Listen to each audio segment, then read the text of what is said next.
Hello, everyone. My name is Yassir, and today I'm going to be talking about COVID, which is like seemingly the most popular topic in medical news today.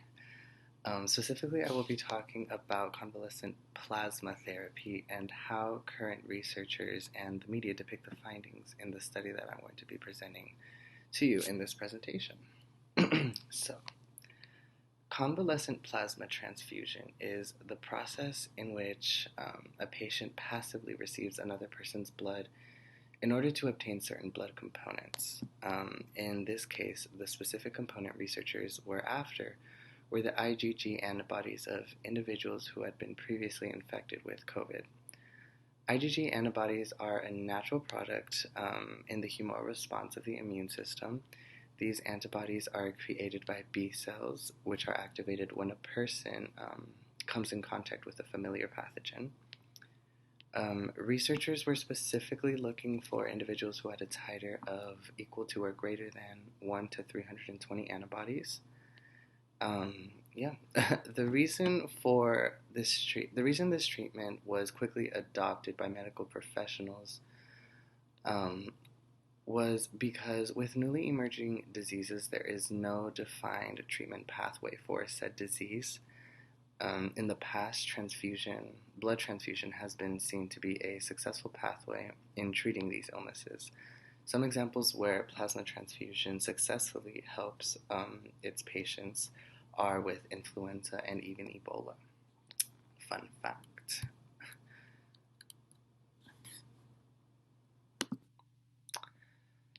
So, this is the article I will be talking to you guys about. It's a case control study that was conducted to observe essentially if convalescent plasma transfusion is an effective treatment for individuals who have been diagnosed with COVID. This study involves 39 patients with either severe or life-threatening forms of COVID-19. Each of the 39 cases were retrospectively propensity score matched to control patients.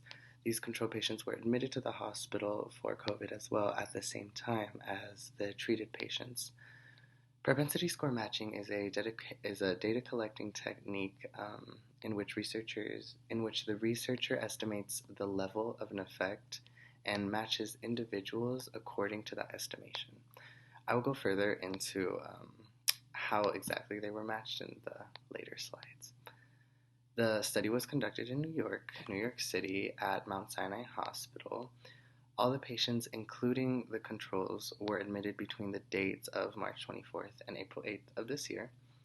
The last day of the study was also the last day the last patient was discharged was on May 1st. One critique I do have about this study is it has kind of a narrow demographic range. What I mean by this is this included essentially individuals who were either moderately to severely obese according to their body mass index, and they were all pretty much older individuals, 55 years plus or minus 13 years.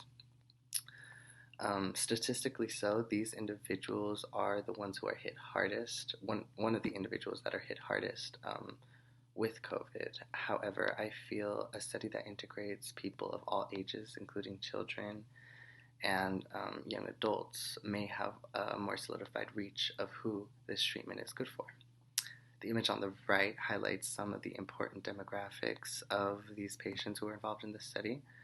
Towards the bottom, you see individuals who were presented with these symptoms. We see fever, shortness of breath, cough, and less common symptoms of diarrhea, sputum production, and sore throat.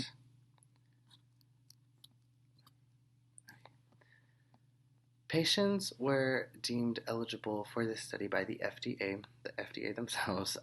The research group had to submit patient profiles and be approved by the FDA under compassionate use guidelines. That means because there isn't a defined treatment pathway for this disease, the FDA has to grant permission to physicians in order for them to authorize the treatment under the emergency investigational new drug process. This analysis was conducted with a 1:4 and 1:2 ratios with and without replacement of recipients to control. The 1:2 groups, the 1:2 group was the group that was matched without replacement. Matching without replacement means that each untreated control can be matched to only one treated case. The group, the 1:4 group, was a group with replacement, meaning that each untreated control will be matched to more than one treated case according to the propensity score match. In this case, the cases were matched according to their supplemental oxygen requirements on the first day of the study. The first day of the study being when treated patients were given the transfusion. The image on the right shows the amount of time spent in the hospital after transfusion, after the recipients gained their transfusion compared to the control groups. I will go into these results later on in the presentation.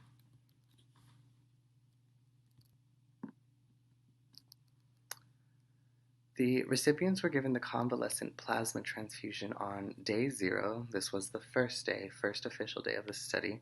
Control patients were admitted within a median of 4 days prior to day 0 with an IQR score of 2 to 6 days. One important aspect to note about this study is that each of the individuals came in with a different level of progression for COVID. Some were more progressed than others. Those who were not as progressed were given high oxygen flow through a mask, while people who were more severe had to have invasive mechanical ventilation. That's when patients need to be intubated because they aren't able to get enough oxygen on their own. So after each of the individuals were propensity score matched to controls, predictors were collected in order to assess whether or not these aspects of the individual's previous treatments have had anything to do with the outcome of this research. Predictors for this study would have included symptoms the patients had prior to being admitted to the hospital for COVID, also exposure to a number of pharmacotherapies, including broad-spectrum antibiotics and anticoagulants. The image on the right shows the covariate adjusted results for this research and how likely each individual in respect to these predictors responded to treatment.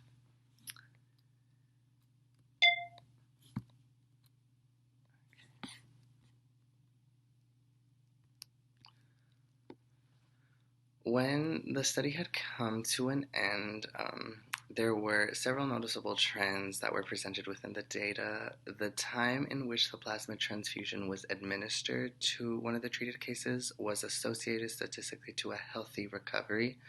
This means that a patient who received the plasma transfusion treatment soon after their symptoms of COVID-19 arose, these individuals were more likely to have a healthier recovery than those who received the plasma treatment into their progressed state of the disease. Individuals needed to be intubated, were less likely to recover, and needed a more aggressive treatment plan. The main highlighted result of this entire study was that about 70% of the convalescent plasma transfusion patients recovered and were discharged in both the 1:4 and 1:2 groups. At a quick glance at the numbers, it may seem as if this treatment is an effective one for individuals with COVID. However, all aspects of this research and individual patients must be considered, such as the predictors that I previously mentioned. Compared to control groups, the probability of surviving the illness was higher in individuals who received convalescent plasma transfusion. These results were concluded before any of the covariate adjustment that was applied to the data.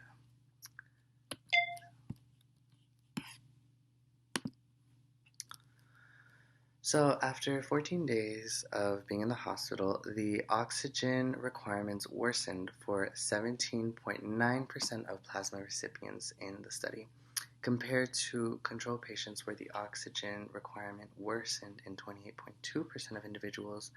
There is the implication where the plasma transfusion may have supported their recovery. Statistically, after covariate adjustment, plasma transfusion was still strongly associated with improved survival. Even with these associations, however, the study persistently mentions the findings in the study. The findings in this research suggest but do not confirm plasma transfusion as an efficient treatment pathway for COVID-19 individuals.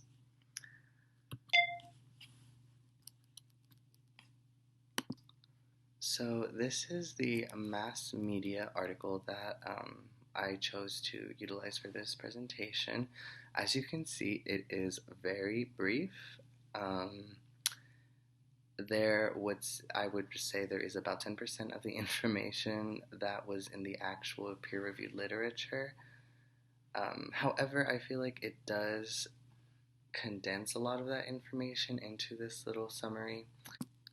What I do like about this article is that it highlights, like I said, it does highlight a lot of the main concepts, and it gives the general public, I feel like as if it could give the general public a good understanding of what this article is kind of trying to say. I feel though perhaps that the article is a bit too confident in the results of the study more than the actual researchers. It was almost as if they were pushing its effectiveness more than it scientifically can be proven. And like I said, the research article strongly expresses its findings will need more research and larger randomized studies to provide stronger confidence in its conclusions. So I have some discussion questions that we will probably go over in class. So take a look and we will discuss them when we have class. So yeah, thank you guys so much and I hope you enjoyed my presentation.